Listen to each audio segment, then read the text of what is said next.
ಇವತ್ತು ನಮಗೆ ಇಡೀ ರಾಜ್ಯದ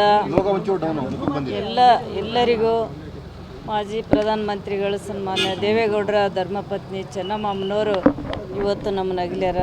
ಭಾಳ ದುಃಖ ಆಗ್ತದೆ ನಮಗೆಲ್ಲ. ಯಾಕಂದರೆ ಯಾವುದೇ ರಾಜ್ಯದ ಮೂಲೆ ಮೂಲೆಯಿಂದ ಬಂದಂಥ ಸಾಮಾನ್ಯ ಜನರಿಗೆ ಕೂಡ ಅವರು ಮನೆ ಮಕ್ಕಳ ಥರ ಅವರು ನಮ್ಮನ್ನ ಗುರುತಿಸಿ ಗೌರವಿಸಿ ಮತ್ತು ಆಶೀರ್ವಾದ ಮಾಡ್ತಿದ್ರು. ಯಾವಾಗಲೂ ಅವರು ಪೂಜೆದ ರೂಮಿನಲ್ಲೇ ನಾವು ಆ ಪೂಜೆದ ಮನೆಯಲ್ಲಿ ನಾವು ನೋಡ್ತಿದ್ವಿ, ದೇವರ ಮನೆಯಲ್ಲಿ.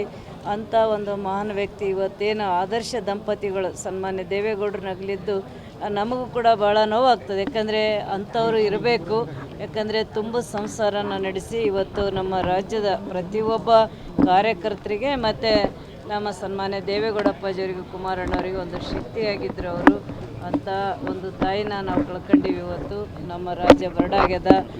ಅವರಿಗೆ ದೇವರು ಭಗವಂತ ಅವರಿಗೆ ಶಾಂತಿ ಕೊಡಲಿ, ಆ ದುಃಖವನ್ನು ಮರೆಯುವಂಥ ಭರಿಸಂಥ ಶಕ್ತಿ ಸನ್ಮಾನ್ಯ ದೇವೇಗೌಡರಿಗೆ ಮತ್ತು ಕುಟುಂಬಕ್ಕೆ, ನಮ್ಮೆಲ್ಲ ಇಡೀ ನಾಡಿನ ಎಲ್ಲ ನಮ್ಮ ಪಕ್ಷದ ಕಾರ್ಯಕರ್ತರಿಗೆ ಮತ್ತು ಎಲ್ಲರಿಗೂ ಕೊಡಲಿ ಅಂತೇಳಿ ನಾವು ದೇವರಲ್ಲಿ ಬೇಡಿಕೆ.